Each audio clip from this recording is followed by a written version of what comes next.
no lo mencionamos, pero todas son referentes en sus áreas. Entonces, muchísimas gracias, Yasmín, por la plática.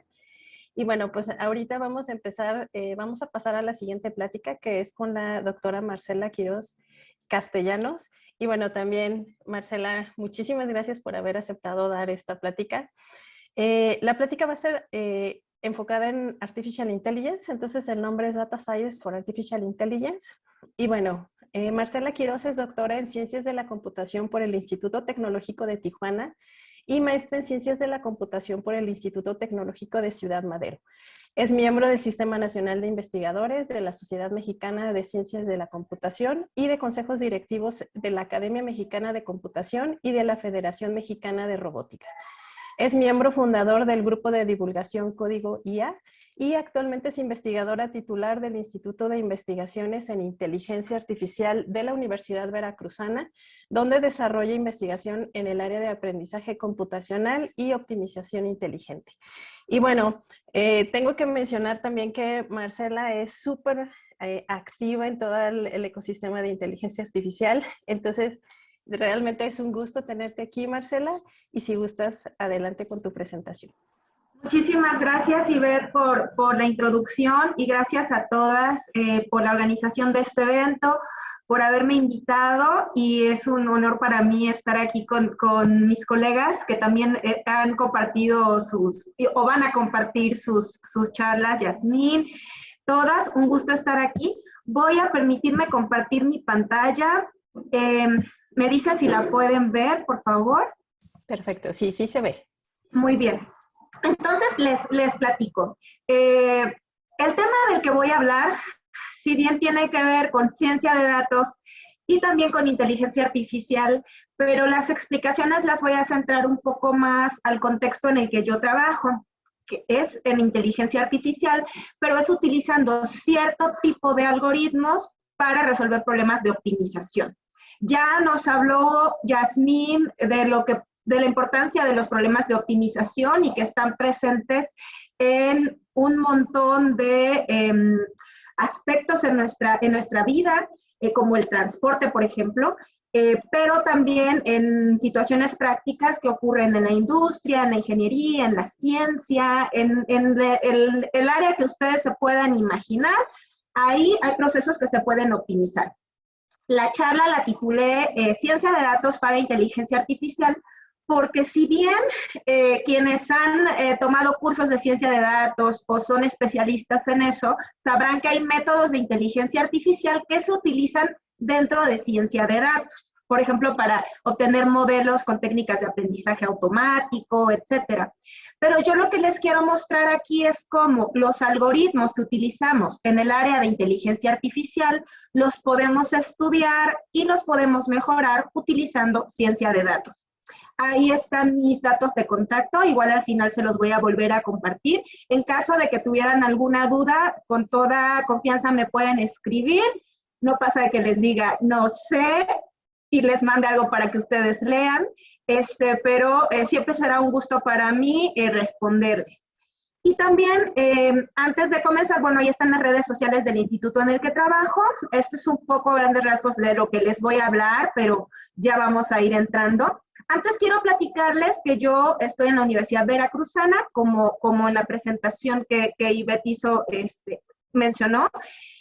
Pero bueno, la Universidad Veracruzana está distribuida en todo el estado de Veracruz, y en este caso a mí me toca estar en la región Jalapa, que digamos, pues como es la capital del estado de Veracruz, y aquí están los poderes, digamos, centrales de la Universidad Veracruzana, pues tenemos mucho que ofrecer. En caso de que quisieran en algún momento venir a visitarnos, hacer una estancia de investigación, o por qué no a estudiar con nosotros, pues les recomiendo mucho la ciudad de Jalapa, solo para venir a hacer turismo. Es una ciudad muy rica en el sentido de conocimiento y también en el sentido cultural y en el sentido natural. Hay muchos parques, mucha naturaleza, seguro que les va a gustar. Y bueno, yo estoy en el Instituto de Investigaciones en Inteligencia Artificial. Aquí tenemos un par de programas de posgrado, que son maestría y doctorado en inteligencia artificial. Igual, si están considerando más adelante continuar preparándose, bueno, yo trabajo en el instituto. Actualmente soy coordinadora del doctorado en inteligencia artificial y pues dirijo proyectos de investigación e imparto cursos relacionados con lo que tiene que ver con técnicas de inteligencia artificial para optimización. Y bueno, ya Yasmín mencionó a grandes rasgos igual lo que interesa en optimización. Lo que tenemos aquí es un modelo que queremos optimizar. Ese modelo está definido por ciertas variables a las que yo les estoy buscando valores y tengo una función que yo quiero maximizar o minimizar. Y dependiendo de los valores que yo les dé a esas variables, iré evaluando la función y voy a tener un montón de opciones. Puedo tener problemas de optimización que pueden estar en espacios continuos, que esto es cuando mis variables son continuas, pero también puedo tener en espacios discretos, cuando mis variables, por ejemplo, son binarias y toman nada más valores 0, 1, ¿no? Verdadero o falso.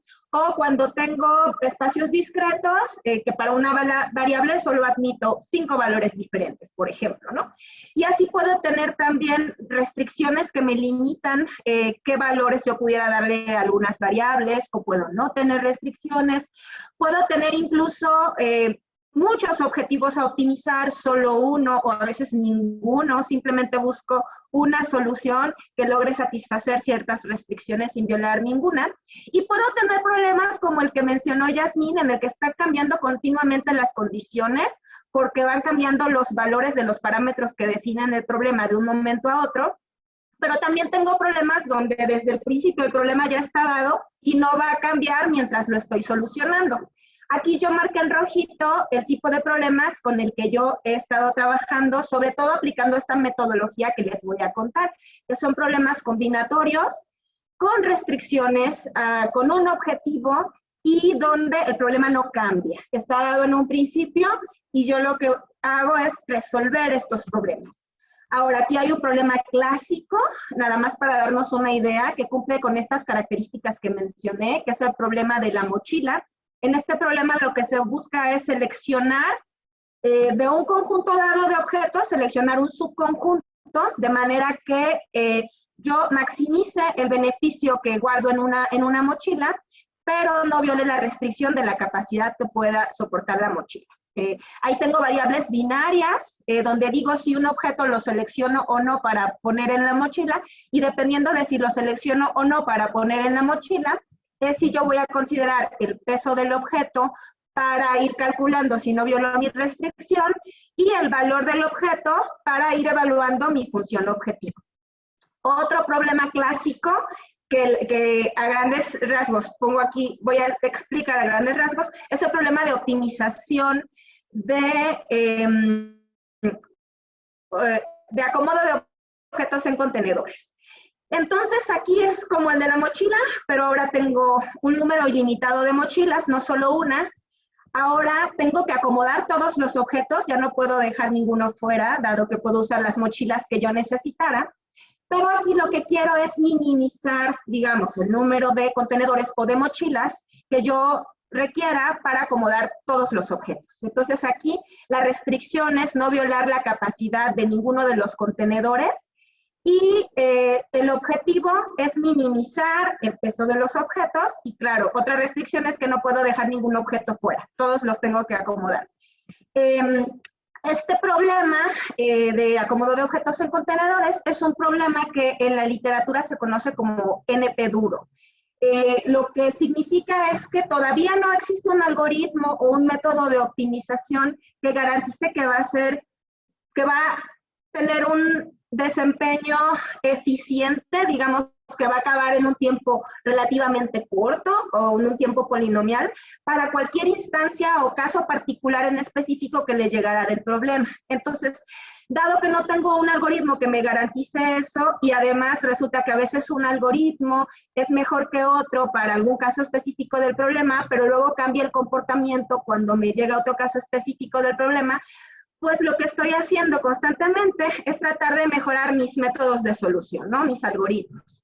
Y como este problema que mencioné de empacado de objetos en contenedores, hay muchísimos que son problemas clásicos que se suelen trabajar en asignaturas, por ejemplo, como investigación de operaciones o en matemáticas, pero que el detalle con estos problemas es que cuando va creciendo el tamaño del problema, es decir, el número de objetos, por ejemplo, que quiero acomodar, pues se van volviendo cada vez más difíciles. Y eso es algo que teóricamente ya se ha calculado, cómo crece el conjunto de posibles soluciones entre las cuales tú andas buscando, digamos, la óptima o la mejor solución conforme va creciendo el tamaño del problema.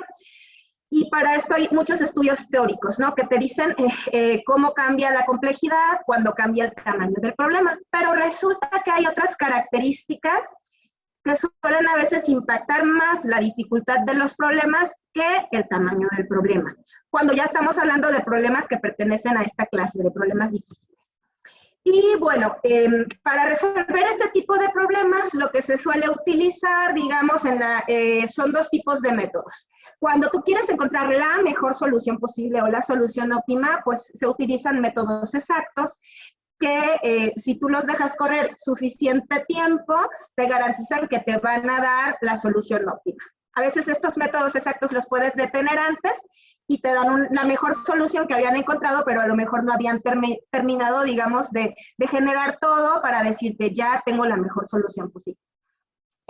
Y también otra opción, si queremos obtener soluciones más rápido, es utilizar algoritmos heurísticos. Y aquí, dentro de los algoritmos heurísticos, pues tenemos desde heurísticas muy sencillas que son específicas para un problema, por ejemplo, para el de empacado de objetos en contenedores. Pues voy a ordenar todos los objetos del más grande al más chico y voy a empezar acomodándolos así del más grande al más chico y los voy a ir acomodando en el contenedor más lleno que tenga capacidad para almacenarlos. Y me voy con el siguiente y así, ¿no? Cuando fuera necesario que no cabe en ningún contenedor, abro uno nuevo. Ese es un método muy bueno y que resulta que es súper rapidísimo y solamente generas una solución y esa solución es más o menos buena. Pero hay casos donde la solución que te va a dar, pues realmente va a estar un poco alejada de la solución óptima. Un poco, 2 contenedores, 3 contenedores. Ya para algunos casos de instancias muy difíciles, bueno, a lo mejor sí se puede alejar mucho, pero no tanto. Pero ¿qué pasa si yo quiero mejores soluciones? Entonces ya puedo utilizar otro tipo de estrategias que también son heurísticas, pero son heurísticas de más alto nivel, más sofisticadas, que solemos utilizar en el área de inteligencia artificial, que son heurísticas que están inspiradas en la inteligencia que podríamos tener, por ejemplo, los seres humanos, otras especies animales o la misma naturaleza para resolver problemas de optimización a los que se enfrentan. Y lo hacen de forma eficiente y sin necesidad de generar todas las posibles soluciones y quedarse con la mejor. Y bueno, yo suelo trabajar con este tipo de estrategias que también se denominan metaheurísticas, en el sentido de que son de alto nivel y pudieran bajarse y aplicarse ya a diferentes tipos de problemas. Y luego también tenemos algoritmos híbridos que combinan diferentes estrategias heurísticas que suelen funcionar bien con miras a obtener mejores desempeños. Esto es lo que suele ocurrir luego cuando nosotros nos enfocamos en construir algoritmos para solucionar un problema, es que yo pudiera desde tener un método muy random que va generando soluciones aleatorias y digamos que pues de las soluciones que me va a dar, pues a lo mejor no son tan malas, pero tampoco puedo garantizar que sean muy buenas y entonces digamos que su desempeño pues va a ser más o menos. Pero también puedo tener métodos que estén diseñados específicamente para un tipo de problemas y que para eso se les va muy bien. Y les decía que los algoritmos que se utilizan de alto nivel o las metaheurísticas normalmente suelen ser algoritmos que digamos son más robustos y que te garantizan que para problemas de distintas características pues pueden obtener más o menos un buen desempeño. Ahora, si ya queremos que todavía sean mejores, pues habrá que incorporar en ellos conocimiento del dominio del problema en específico con el que estemos trabajando. Pues aquí estoy en este dilema, ¿no? Entonces, sí me sirve utilizar estrategias heurísticas porque son más eficientes, porque me dan soluciones rápidas, pero ¿cómo puedo mejorar el desempeño de las estrategias heurísticas para que, aunque sean rapidísimas, me garanticen obtener mejores soluciones? Dado que para algunos problemas muy difíciles, pues parece que continúan siendo la única opción, a menos que yo quiera esperar mucho tiempo en obtener la solución. Algunas de las razones entonces para usar heurísticas, que creo que ya de alguna manera quedaron mencionadas, pues es que no necesito generar todas las soluciones del espacio de búsqueda o muchas soluciones del espacio de búsqueda para quedarme con una o con la mejor, que si bien no garantizan obtener la solución óptima, pero pues en realidad no siempre necesitamos la solución óptima, sino más bien necesitamos una buena solución y rápido. A veces es preferible eso, tener una buena solución muy rápido, que esperar un tiempo más largo para tener la solución óptima. Y que normalmente suelen dar buenas soluciones. Y lo último que remarco aquí es que cuando uno comienza a estudiar las estrategias heurísticas para tratar de entender cómo les va, por qué funcionan bien o no, normalmente termina adquiriendo conocimiento del problema que están resolviendo esas estrategias. Y en este contexto es que yo trabajo y que yo aplico la ciencia de datos. Yo estudio las estrategias heurísticas o los algoritmos metaheurísticos que se utilizan en el área de inteligencia artificial para optimización de forma experimental. Lo que hago es generar instancias de un problema con diferentes características, evaluar el desempeño de los algoritmos, pero además hago una caracterización, es decir, mido las características que definen una instancia particular del problema, luego mido lo que hace internamente el algoritmo dentro de su proceso de optimización y también mido el desempeño. Para esto utilizo distintos tipos de índices de medición. A este proceso, digamos que es el de que yo tengo un problema de optimización NP duro y lo resuelvo con un algoritmo heurístico, le denomino proceso de optimización. Entonces, lo que trato al final, dado que no hay un algoritmo que sea mejor en todos los casos, trato de identificar cuándo una heurística es mejor que otra. Y ese cuándo es cuando el problema tiene qué características le va a mejorar una heurística que otra.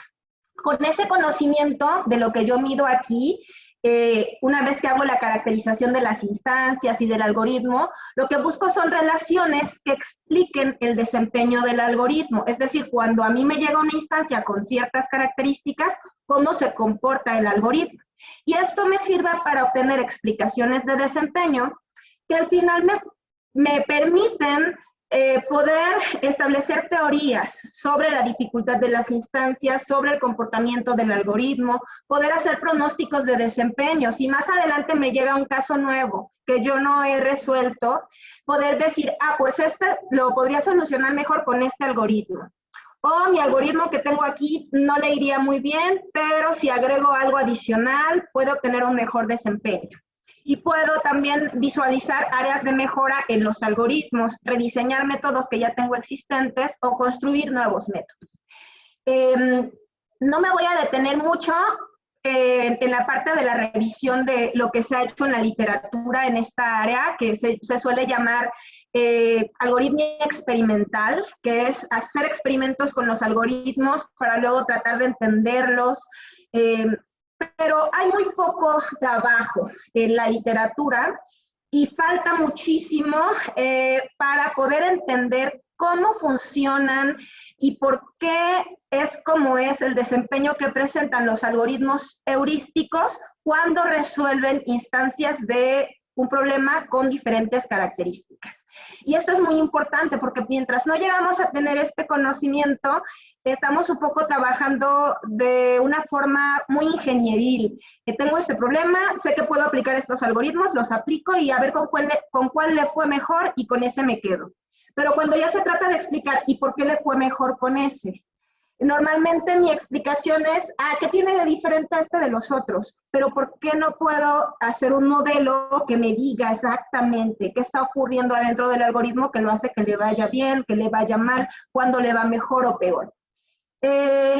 Entonces, voy a presentar brevemente un caso de estudio. Si bien he trabajado con otros problemas, pero les voy a platicar brevemente lo que hemos hecho con el problema de optimización combinatorio de empacado de objetos en contenedores, que ya se los platiqué un poco al principio.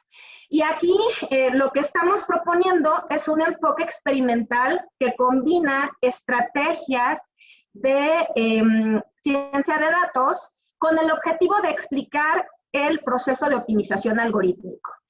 En este caso de estudio les voy a platicar lo que hicimos al analizar el desempeño de un algoritmo genético que resolvía este problema de empacado de objetos en contenedores, que es lo que observamos, cómo logramos identificar qué era lo que estaba haciendo que el genético no trabajara tan bien, qué era lo que hacía difícil una instancia de este problema, y luego eso nos sirvió para poder identificar áreas de mejora en el algoritmo, lo rediseñamos, mejoramos su desempeño, y más adelante analizamos otros algoritmos distintos, y luego propusimos un algoritmo nuevo que se convirtió en el mejor algoritmo del estado del arte para resolver este problema o instancias de este problema. Les decía que el fenómeno que yo estoy estudiando es el proceso de optimización algorítmico. Y esto es muy general. Aquí yo pudiera analizar cualquier problema de optimización, cualquier algoritmo y la salida de ese algoritmo. Les decía que voy a presentarles un caso de estudio en específico. Entonces, el proceso de optimización lo defino como el proceso de que yo tengo una entrada, que es una instancia de un problema que voy a resolver, que está definida por ciertos parámetros. ¿Cómo sería para el caso de empacado de objetos en contenedores? Bueno, ¿cuántos objetos son? ¿Cuáles son los pesos de los objetos? ¿Cuál es la capacidad del contenedor? Doy valores específicos y ya tengo una instancia del problema de empacado de objetos. Luego tengo un algoritmo que va a ser un proceso de solución al que yo voy a introducir esa instancia. El algoritmo va a hacer muchas cosas. Normalmente esto suele verse como caja negra, el proceso. Lo que yo estoy proponiendo es que nos metamos a ver lo que está haciendo el algoritmo y entendamos por qué le va bien o por qué le va mal cuando resuelve una instancia. Y bueno, luego tengo la salida, que es la solución que obtiene, la solución tanto en calidad como en eficiencia, es decir, cuánto se tardó, cuántas iteraciones utilizó, etcétera. Y este proceso yo lo voy a medir, lo voy a caracterizar. Para esto voy a usar índices que me van a permitir medir la estructura del problema, que me van a permitir medir el comportamiento interno del algoritmo y que me van a permitir medir el desempeño final. Entonces, este proceso lo caracterizo con índices y ahora, al final, lo que voy a tener es un montón de datos. Mientras más instancias yo tenga para este estudio, va a ser mejor. Y lo que tengo que hacer es luego analizar todos estos datos para tratar de encontrar un modelo que me describa el proceso de optimización algorítmico. Les decía que hay varios enfoques sobre cómo y qué puedo yo caracterizar. Si tienen interés, me pueden escribir y luego les comparto literatura al respecto, pero voy a avanzar porque no me va a alcanzar el tiempo. Este enfoque de análisis que estamos proponiendo tiene 4 etapas. La primera es la caracterización, donde tengo que definir qué índices puedo utilizar dependiendo del problema con el que yo esté trabajando, del algoritmo con el que yo esté trabajando y de lo que puedo yo medir en la salida. Entonces, aquí lo que analizaría al principio es, bueno, ver si ya hay propuestas en la literatura de cómo se pueden caracterizar problemas que tengan características similares al mío, al que yo estoy estudiando, o incluso si para ese mismo problema ya existen estudios donde se haya hecho la caracterización. También la parte del proceso algorítmico, para el algoritmo que yo quiero estudiar y caracterizar, ¿qué es lo que podría medir internamente? También para la salida, ¿qué puedo medir yo en la solución? Y luego, una vez que tengo esa primera parte, normalmente se te ocurren un montón de ideas y quieres medir muchas cosas, más lo que tú te encuentras en la literatura, tan solo estadísticos descriptivos que puedas calcular tú cuando tienes conjuntos de datos, ¿no? Pero luego viene la parte de, ahora todos esos datos, pues a lo mejor hay algunos que son incorrectos, a lo mejor hay algunos que son redundantes, probablemente haya algunos que incluso me están mandando información contradictoria, o sea que si yo tengo esos dos, uno con el otro, hacen que yo no pueda discriminar, porque finalmente lo que me interesa a mí es discriminar una instancia que sea diferente de otra, ¿no? Un comportamiento interno en el algoritmo que sea diferente de otro.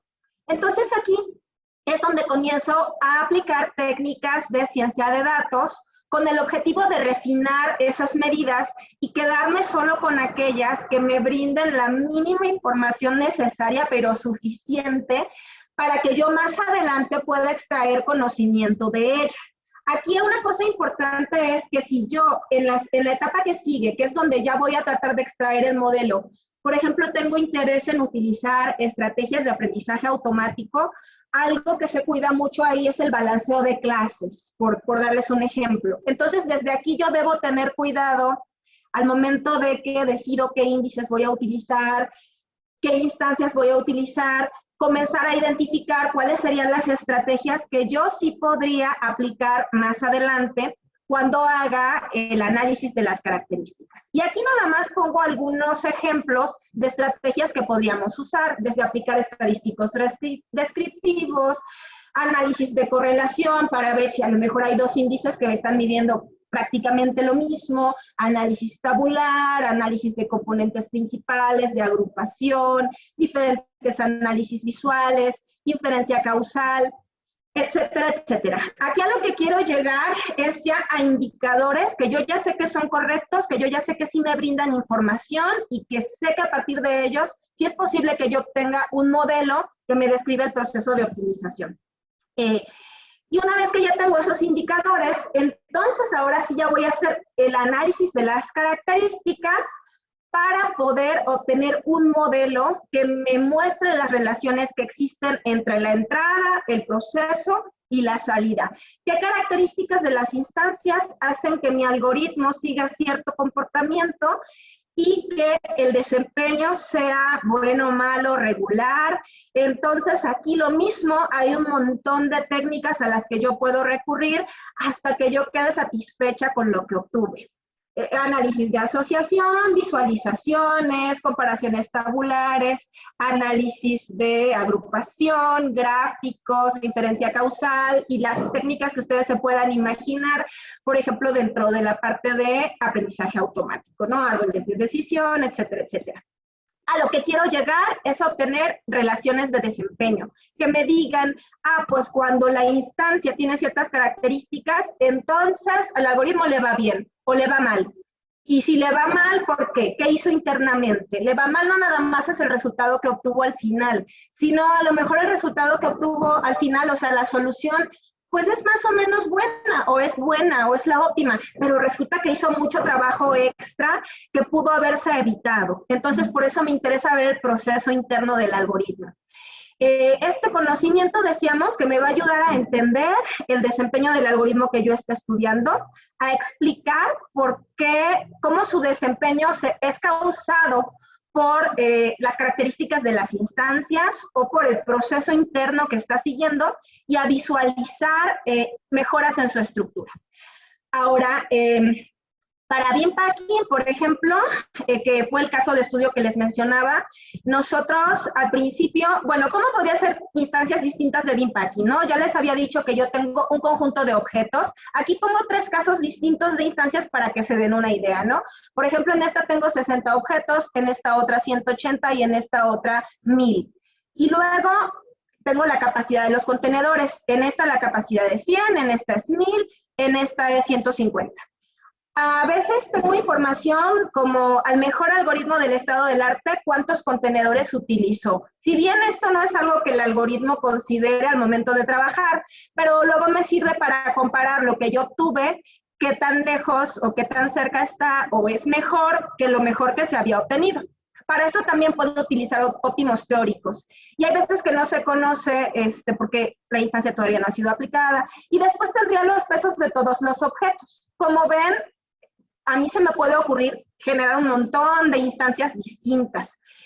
¿Y ustedes qué creen que sea lo que hace más difícil? O sea, por ejemplo, de estas 3 instancias, ¿cuál creen que sea más difícil? ¿La de 60, la de 180 o la de 1000 objetos? Normalmente asociamos dificultad con tamaño del problema, entonces uno tiende a pensar que la de 1000 objetos va a ser la más difícil, pero resulta que aquí la de 60 es más difícil. Entonces, ¿qué tiene esta de 60 objetos que hace que sea más difícil que la de 1000 objetos? En la parte de caracterización, les decía que hay que proponer índices para caracterizar la estructura de las instancias. Aquí yo hice una revisión de la literatura y encontré que ya, como este problema es clásico y es de mucho interés porque ocurre como subproblema en otros problemas, pues ya se habían propuesto muchos índices para caracterizarlo. Me di a la tarea de revisar estos índices y de ver, a ver, ¿qué falta? ¿Qué falta por medir? Por ejemplo, en la distribución de los pesos de los objetos. Aquí tengo como fotografías que muestran la distribución de los pesos de los objetos en diferentes instancias. Entonces propuse 5 índices nuevos. Luego, en la parte de la refinación de características, pues resulta que al hacer un estudio de colinealidad, había muchos índices que estaban redundantes, que medían exactamente lo mismo. Y también me di cuenta de que había índices, ya al comenzar a aplicar estas técnicas de ciencia de datos, que estaban incorrectos. Lo que se suponía que medían cuando yo analizaba 2 instancias, donde yo sabía que esta tenía más esa característica que esta, pues el índice me decía lo contrario, ¿no? Entonces, y eran propuestas que ya estaban en la literatura, así que ahí se hizo una refinación. Y de los 31 índices iniciales, ya nada más me quedé con 14, que eran los que realmente me permitían discriminar entre instancias de diferentes características. Aquí estoy mostrando una gráfica donde luego de hacer el análisis de componentes principales, los principales 3 componentes principales que me permitían describir, me parece que arriba del 90% de la variabilidad en los datos, estaban agrupando características, uno que medía la forma de la distribución de los pesos de los objetos, otro que medía la variabilidad de los pesos de los objetos y otro que medía la multiplicidad en los pesos de los objetos. Y como ven aquí, utilicé colores para identificar instancias que pertenecían a las mismas clases, es decir, que fueron generadas con parámetros similares. Aunque los pesos se generaran de forma aleatoria, entonces compartían características en común. Y ya con estos índices refinados, yo ya podía discriminar entre instancias de diferentes características. Luego, al momento de hacer el análisis de relaciones, pues se pudo identificar cuáles eran las propiedades de las instancias que impactaban en el desempeño final del algoritmo. Sin aquí profundizar mucho, a grandes rasgos, resulta que el algoritmo obtenía buenos resultados cuando las instancias tenían objetos grandes. Y cuando las instancias tenían objetos medianos y objetos pequeños, pues parecían obtener buenos resultados. Aquí en estas gráficas, por ejemplo, analizo una característica de las instancias, otra que tiene que ver con el proceso que está siguiendo el algoritmo, que es la desviación en la mejor solución durante el proceso evolutivo, y aquí en el error que obtiene al final, es decir, entrada, proceso, salida. Y no me voy a detener a describir tanto estas gráficas, pero a la conclusión a la que se llegó es que los operadores genéticos del algoritmo pues no le permitían salir de regiones donde se estancaba con soluciones que eran óptimos locales. Entonces el algoritmo se quedaba ahí y aunque seguía generando soluciones e incluso estaba agregando soluciones nuevas aleatorias cada generación, pues esto no le permitía escapar de los óptimos locales. Al final, ya cuando me fui a ver, ok, ¿qué está pasando? Me di cuenta, por ejemplo, que el método que generaba soluciones iniciales, así como las generaba, por la forma en la que trabajaba la técnica de reproducción, inmediatamente eran eliminadas. Entonces, se hicieron cambios en el algoritmo, principalmente en la forma en la que se agregaban soluciones a la población y en la manera en la que trabajaba el operador de mutación, y se hizo un rediseño del algoritmo. Aquí les describo brevemente el banco de prueba con el que se trabajaba en ese momento, que era el propuesto en la literatura de Bin-Pakin, era de 1615 instancias. El algoritmo, aquí no puse cómo le iba al principio, pero se mejoró como en 30% su desempeño, llegando a obtener de esas 1615 instancias, 1589 soluciones óptimas, ya compitiendo con los mejores algoritmos del estado del arte, que en ese momento era este algoritmo. Pero había un banco de prueba en especial, que era una propuesta nueva que se acababa de hacer, y que cuando se probaban los mejores algoritmos del estado del arte no les iba muy bien. Eran 28 instancias y solo lograban resolver 5. Y este algoritmo genético rediseñado lograba resolver 8 y ganarles.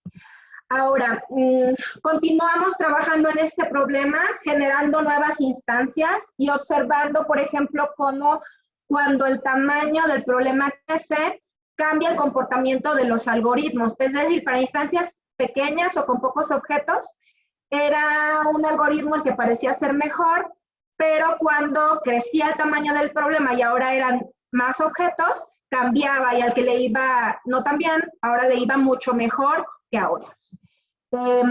Las conclusiones a las que llegamos con este estudio fue primero que las instancias estándar o los bancos de prueba de la literatura propuestos para este problema, algunas sí parecían ser muy difíciles y el algoritmo pues no lograba encontrar la solución óptima, pero también nos dimos cuenta de que faltaban instancias, o sea, que había algunos bancos de prueba que estaban como ya muy estudiados y los algoritmos parecía que estaban hechos para resolverlas, pero cuando llegaba a una instancia diferente ya no les iba tan bien. Entonces, lo que propusimos fue comenzar a estudiar ahora más algoritmos, ya no solo ese, para este mismo problema, y comenzar a generar instancias nuevas y más difíciles con este conocimiento que nosotros habíamos adquirido. Cuando analizamos, otra cosa también de la que nos dimos cuenta es que, por ejemplo, para el conjunto de instancias HAR28, que les decía que son 28 instancias que habían propuesto, que eran nuevas y que eran muy difíciles, y que solo se resolvían 5 de forma óptima para los mejores algoritmos del estado del arte, y por ejemplo nuestro genético solo resolvía 8, es decir, faltaban 20, que los índices que teníamos no nos permitían saber qué tienen de distinto esas 20 instancias para las cuales no podemos encontrar la solución óptima con las otras 8 para las que sí podemos encontrar la solución óptima. Así que nos dimos a la tarea de proponer nuevos índices de caracterización que nos permitieran ver qué era lo que tenían esas instancias. Nos fuimos a ver con lupa las instancias, su composición, las características de los pesos. Tuvimos que generar miles de instancias más con parámetros similares a los de esas, y de ahí encontramos una pequeñita cantidad, menos del 10%, que eran difíciles también, y las otras no. Entonces, ¿y qué tienen esas? Y bueno, para no hacerles el cuento largo, al final llegamos a que es una propiedad de cómo está la solución óptima, más que de cómo viene la instancia, ¿no? Cómo vienen los pesos de los objetos, el rango en el que se distribuyen los pesos de los objetos, etcétera. Pero esto es algo que también lo puedo medir desde el principio utilizando un óptimo teórico. Resulta que, si bien es algo que intuitivamente parece obvio, pero pues cuando nosotros medíamos las propiedades de las instancias, pues no lo veíamos así. Pues resulta que cuando en la solución óptima los contenedores tienen que estar prácticamente llenos al 100%, es cuando es más difícil de resolver el problema, independientemente de cómo vengan los pesos de los objetos, si son objetos grandes, chicos, medianos, si son 1000 objetos, 5000, 1.000.000 de objetos. Si tú tienes espacio para jugar en los contenedores en la solución óptima, vas a encontrar la solución óptima. Pero si no tienes espacio, es decir, si prácticamente la solución es muy única, pues no va a ser difícil que obtengas la solución óptima y es cuando el algoritmo presentaba error. Luego, con todo este conocimiento que adquirimos, lo que hicimos fue proponer un nuevo algoritmo genético desde cero. Dijimos, a ver, entonces, con todo esto que aprendimos, ¿de qué manera podemos generar una solución inicial que nos permita reducir un poco el problema, ¿no? ¿Cómo puedo yo seleccionar soluciones que voy a cruzar? Seleccionar soluciones que voy a mutar. Disculpa que va pasando el camión de la basura. Y etcétera, etcétera. Entonces, todo ese conocimiento lo incluimos en un nuevo genético. Ese algoritmo genético, además de ser muy eficaz, porque lograba ya mejorar a los que en ese momento eran los mejores algoritmos del estado del arte, y además era muy eficiente para hacer un algoritmo genético, porque las otras estrategias o las propuestas en la literatura eran la mayoría búsquedas locales, entonces eran muy rápidas, ¿no? Por ejemplo, esta estrategia, que es una búsqueda tabú hibridizada con otro método, en promedio se tardaba 0.22 segundos por instancia para encontrar la solución. Esta otra, que también es una búsqueda de vecindario variable, se tardaba en promedio 0.075 segundos por instancia, y nuestro genético de agrupación se tardaba en promedio 0.35 segundos por instancia, lo cual pues es un tiempo relativamente corto, y es muy corto cuando se compara con otros algoritmos poblacionales. Y lograba encontrar un mayor número de soluciones óptimas, sobre todo en el banco de pruebas HAR28, con solo 500 generaciones, lograba encontrar 16 soluciones óptimas. Pero si le dábamos más generaciones, lográbamos resolver las 28 instancias. ¿Por qué aquí reportamos esto? Porque si le damos más generaciones, va a tardar más tiempo. Sobre todo porque hay instancias para las que el criterio de paro adicional que tenemos, además del número de generaciones, es encontrar una solución que coincida con un óptimo teórico. Y no siempre el óptimo teórico coincide con el óptimo real. Luego generamos más instancias, ahora sí súper dificilísimas, con todo el conocimiento que adquirimos. Y este nuevo banco de prueba, que ya lo presentamos en la literatura y ya hemos estado analizando otras estrategias del estado del arte, no nada más algoritmos heurísticos y metaheurísticos, sino también métodos exactos, y comprobamos que efectivamente son difíciles, independientemente del tipo de método. Y además vemos un comportamiento como cuando yo voy variando esta propiedad que yo ya identifiqué, que hace que el problema sea difícil, voy variando pues el desempeño que da el algoritmo, ¿no? Aquí, por ejemplo, estoy graficando cuando yo cambio una propiedad que simplemente es la capacidad de los contenedores. Eso lo que va haciendo es que el rango en el que yo puedo tener los pesos de los objetos sea más grande, y conforme más grande, los pesos son únicos, es decir, que ya hay pocas probabilidades de que yo tenga varios objetos que tienen el mismo peso. Y esto dependiendo del rango, o sea, el objeto más chico y el objeto más grande. Por ejemplo, cuando yo tengo objetos que están distribuidos entre 0 y el 25% de la capacidad del contenedor, o entre 0 y el 50% de la capacidad del contenedor, o entre 0 y el 75%, o en todo el rango entre el 0 y el 100%, van cambiando también las dificultades, tanto en la probabilidad de encontrar la solución óptima como en el número de generaciones que requiere el algoritmo. Y les decía que esto ya lo validamos con otros algoritmos. Aquí, por ejemplo, para esas instancias nuevas, así sin detenerme mucho, les muestro la matriz de correlación, donde vemos cómo las propiedades de las instancias se correlacionan con el desempeño de los algoritmos, y algunas no tanto. Todo esto está por ahí, si les interesa buscar. ¿Cuáles son los problemas que identificamos que están abiertos? Bueno, que es necesario identificar nuevas características de la estructura de los problemas y del espacio de búsqueda que impactan en el desempeño de los algoritmos. Y esto en general, porque como vimos para Bin Packing, que parecía un problema ya muy estudiado, pues resulta que faltaba caracterizar, faltaba saber qué era lo que hacía difícil o fácil un problema, estudiar nuevos problemas, algoritmos heurísticos, generar nuevas instancias para los bancos de prueba que realmente sean representativas de la dificultad de los problemas. incorporar conocimiento del dominio del problema en los algoritmos para mejorar su desempeño y poder explicar el comportamiento de los algoritmos. Y actualmente les platico que estamos trabajando con problemas que son similares al problema de empacado de objetos en contenedores. Estos problemas tienen que ver con hacer particiones de conjuntos. Uno, que es un problema que ocurre en optimización numérica, cuando yo tengo problemas con muchísimas variables, hay un enfoque que se llama coevolución cooperativa, que lo que hace es dividir el problema en subproblemas, resolver esos subproblemas y después combinar las soluciones para llegar a la solución del problema inicial. Y la parte de la descomposición del problema en subproblemas es un problema de optimización combinatorio, de agrupación. Entonces estamos trabajando con un algoritmo genético para la descomposición. También hemos trabajado con el problema de acomodo de trabajos en máquinas paralelas.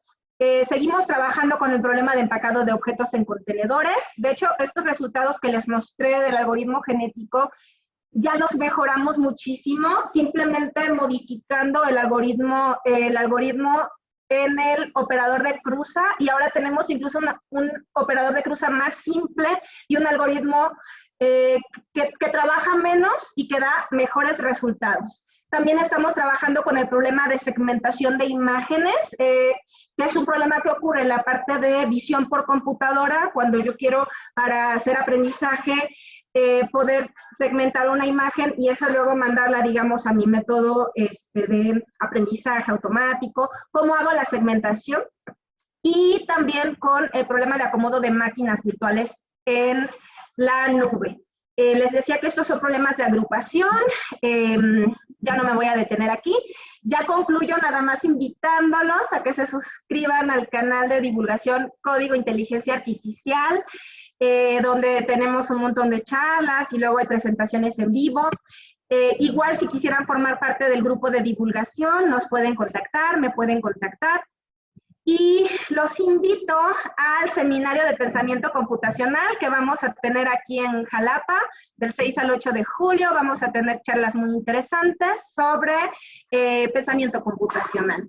Y talleres para, por ejemplo, aprender pensamiento computacional sin computadoras. Y bueno, muchas gracias por su atención. Gracias, Ivette, gracias a todos. Muchísimas gracias, Marcela. La verdad es que está súper interesante. Yo me quedé con muchísimas preguntas, pero bueno, ya tenemos poquito tiempo y no sé si podrías recomendarnos algún libro de introducción a algoritmos heurísticos, porque ahorita aquí nos preguntaban también si pudieras recomendarnos alguno. Sí, les puedo recomendar varios y si quieren ahorita se los escribo en el chat. Perfecto. Y también otra pregunta es si hay trabajos desarrollados que estudien la convergencia de los algoritmos heurísticos. También que pudieras recomendarnos así algunos. La verdad es que a mí me encantó la parte de la metodología que están siguiendo, toda esta parte de los índices. Ahorita digamos que hay muchas ideas de que inteligencia artificial está completamente cerrado, ¿no? Los algoritmos que se usan, caja negra, etcétera. Entonces se me hace una aproximación muy, muy interesante con ciencia de datos. Entonces también si pudieras comentarnos si tienen ustedes trabajos desarrollados en esta parte. Sí tenemos. Si bien, bueno, les voy a compartir algo de lo que tenemos. Si bien no lo hemos enfocado tanto así, pero sí solemos utilizar índices que miden esto, la convergencia. Ahorita les comparto un par de trabajos, pero sí hacemos el estudio y sí al momento de hacer las modificaciones en el algoritmo vamos cuidando mucho y vamos viendo cómo cambia la manera en la que converge o la diversidad en la población. Perfecto, muchísimas gracias. Y también finalmente si podrías compartirnos las ligas del Congreso, las páginas del grupo de divulgación, porque también tenemos varios interesados. Y claro, nuevamente agradecerte, que la verdad es que está súper interesante todo lo que están realizando. No, a la orden, y si en algún momento gustan que les dé un taller ya más específico para que se ensucien las manos con los algoritmos y con las instancias, con todo gusto. No, pues seguro nos va a interesar. Y bueno, todavía aquí siguen poniendo algunos comentarios. Los agregamos a la sección de preguntas y respuestas y no olviden que en la sesión de networking van a tener oportunidad de platicar con las panelistas, también con algunas otras personas y Y bueno, ahorita vamos a tomarnos 5 minutos de break, entonces regresamos a las 12, por favor. Y nuevamente, muchísimas gracias, Marcela.